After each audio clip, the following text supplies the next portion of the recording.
সূরা আরাফ আয়াত নাম্বার ৩১ আল্লাহ রাব্বুল আলামিন বলেন, ইয়া বানি আদম খুযু যিনাতাকুম ইনদা কুল্লি মাসজিদ। আল্লাহ রাব্বুল আলামিন বলেন, হে আদম সন্তানরা, তোমরা প্রতিটি ইবাদতের সময় তোমাদের সৌন্দর্য গ্রহণ করো। যখন আপনি সালাত পড়বেন, মাগরিবের নামাজ হতে পারে, এশার নামাজ হতে পারে, জুমার নামাজ হতে পারে, ঈদের নামাজ হতে পারে, আল্লাহ রাব্বুল আলামিন বলেন প্রতিটি নামাজের সময় তুমি উত্তম পোশাক, সুন্দর পোশাক, চমৎকার পোশাক তুমি পরিধান করিও। তোমার বাড়িতে যে পোশাকগুলো রয়েছে, ওই পোশাকের মধ্যে যে পোশাকটা সবচাইতে সুন্দর, সবচাইতে চমৎকার, সবচাইতে ভালো, ওই পোশাকটা পরিধান করে তুমি সালাত পড়িও।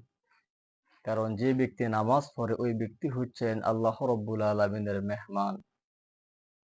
আমি আপনি যখন শ্বশুর বাড়িতে যাই, অথবা বোনের বাড়িতে যাই, অথবা বন্ধুদের বাড়িতে যাই, অথবা কোনো দাওয়াতে যাই, তখন আমি আপনি আমার সবচাইতে ভালো পোশাকটা, আমার সবচাইতে সুন্দর পোশাকটা, সুন্দর জুতাগুলো পরে আমি কিন্তু দাওয়াতে যাই।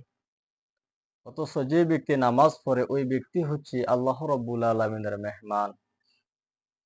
এই জন্য আল্লাহ রাব্বুল আলামিন বলেন, যখন তোমরা নামাজ পড়তে আসবে তখন তোমরা সুন্দর পোশাক পরে নামাজ পড়তে আসিও।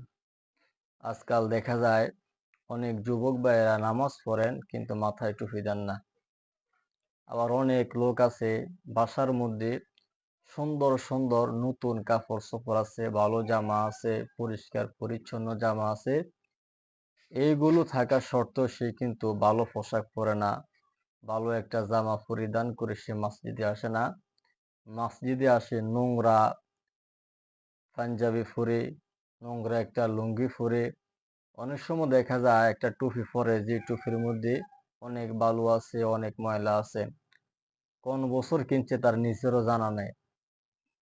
দুনিয়ার সকল কিছু কিনতে তার কাছে টাকা থাকলেও সুন্দর একটা টুপি কিনতে তার কাছে টাকা থাকে না। অথচ একটা টুপির দাম কত, ৫০, ৭০, ৮০, ১০০ টাকার ভিতরে চমৎকার একটি টুপি পাওয়া যায়। আবার অনেক যুবক ভাইরা আছে প্রশ্ন করে থাকেন, টুপি না পরলে কি নামাজ হবে না? হ্যাঁ, টুপি না পরলেও নামাজ হবে। আপনি যখন একটি তরকারি রান্না করলেন, ওই তরকারির মধ্যে যখন লবণ দিলেন না, তরকারি লবণ ছাড়াও তরকারি রান্না হয়, তবে এটা খেতে মজা লাগে না। যেখানে আল্লাহ রাব্বুল আলামিন নিজেই বলছেন সুন্দর পোশাক পরিচ্ছদ করে, সুন্দর পোশাক পরিধান করে তোমরা নামাজ পড়িও, সেখানে আপনি কোন যুক্তিতে প্রশ্ন করে থাকেন আবার টুপি না পরলে নামাজ হবে না? এটা একটা নিজের মন গড়া, নিজের মনটাকে প্রাধান্য দিয়ে, নিজের আত্মাকে প্রাধান্য দিতে গিয়ে এই সমস্ত কথা বলেন। এই সমস্ত কথা থেকে আমাদের সকলকে বিরত থাকতে হবে। আমরা সকলে একটি সুন্দর টুপি পরিধান করব এবং সামর্থ্য অনুপাতে সুন্দর পোশাক পরিধান করে সালাত আদায় করার চেষ্টা করব। আল্লাহ রাব্বুল আলামিন আমাদের সকলকে এই কথাগুলো বুঝার, আমল করার তৌফিক দান করুক। আমিন। আসসালামু আলাইকুম ওয়া রাহমাতুল্লাহি ওয়া বারাকাতুহু।